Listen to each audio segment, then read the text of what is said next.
فرزندی من بیگناه است، بیگناهیش است بود. گناهگار با دعوتی من برگشته از روسیه نمی اومد. با خواهش خود به نزد او نمی رفت. گناهگار همین خیلی رفتار میکنه. من تا جانم هست حق فرزندم میزنم. تا سوتی اول تا پروکراتور گنرالی تا پرزیدنت میزنم. باید فرزندی من بیگناهیش اثبات شود نزد خلق وطن. نزد پرزیدنت. فرزندی من تحقیق کننده نه پرزیدنت است نه خلق وطن. خواهش خود من همین او با دعوت کردن خونه رفتن. من خودم دعوت کردم که فرزندی من با چیکار روی کردم با مهاجر مهنتی برای خدمت برای یاردمی من نسبتی بیماری من 3 سال در احاطه دکترم در زیر نظارت دکتر است.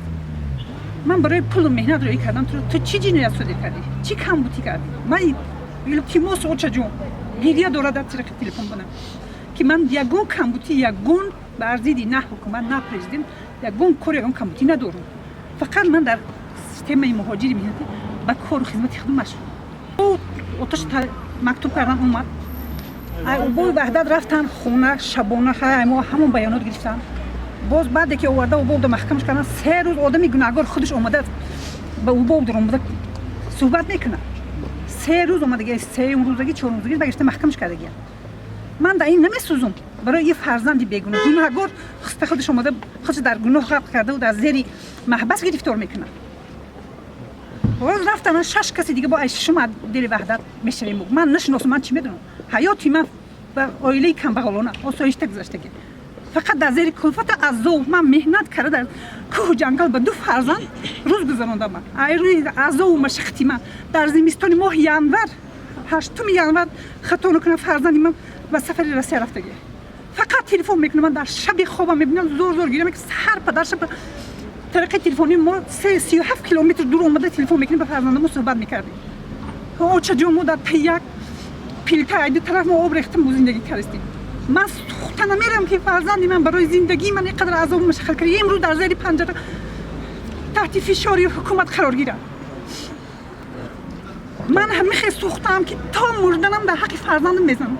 یعنی من اگر حاضر پرزیدنت کشور به نوبت نگیری من رفته در دانی دریای خودم رو به قتل میرسونم که من چونین فرزند تربیت نکردم که با طرفی حین پرزیدنت تحقیر پرزیدنت کرده باشد یا یکون خیانت دیگه به وطن کرده باشد. روی من نزد خلقی من همسایه من شما پرس تفتیش کنه که می فرزندی من یگان گناه صادر کرده تا امروز فقط در خدمت جامعه و خلق وطن در همون جنبش خلقای کم بغل میره به نوبت نمیگیرن سود و پروکرور پدری محترم ما جنابی عالی که من 3 سال بیمار هم این کسل دل هم دولینی هم ریمانتیزم من فقط محتاج دوستم پولی روسیه یاردمی فرزندم 18 سال در مجموع پرسیده بود.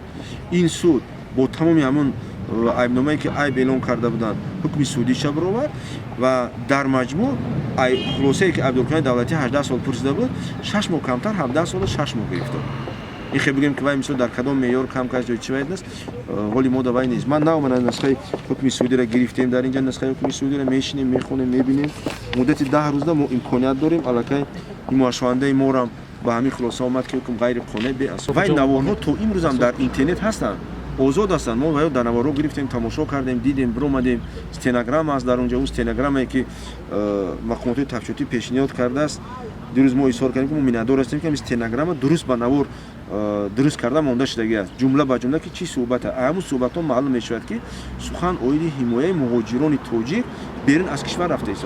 این آدم عقیده‌اش میگه که مقصد ما همین یگام گپ در این نوارو زیدی میسود دولت باشه زیدی رهبری دولت باشه یا که زیدی دیگر چی باشه نیست. وای میگم وطن و مادر و فرزند و عائله و شهروندای تویستان کسی که است میگه من دوست میدارم حرمت احترام اینو من گفت که تماشای لاجستیکم گفت لیکن متاسفانه مقصد که من فرزند رئیس جمهور کی نیست من رئیس کمیته که تعیین نمیکردم من جام نبود در اینجا کار کنم من موجودی مهنتش رفتم تقدیر من به دست نصیب من به دست گفتن و من مهنت میکردم اهل عائله‌مو خیش توار میسو زندگیشون پیش میبردن گفته بود. تفتیشات هم یگام دلیل درباره اینکه این با این حرکت یگام چی داشته باشه که من نداشتم.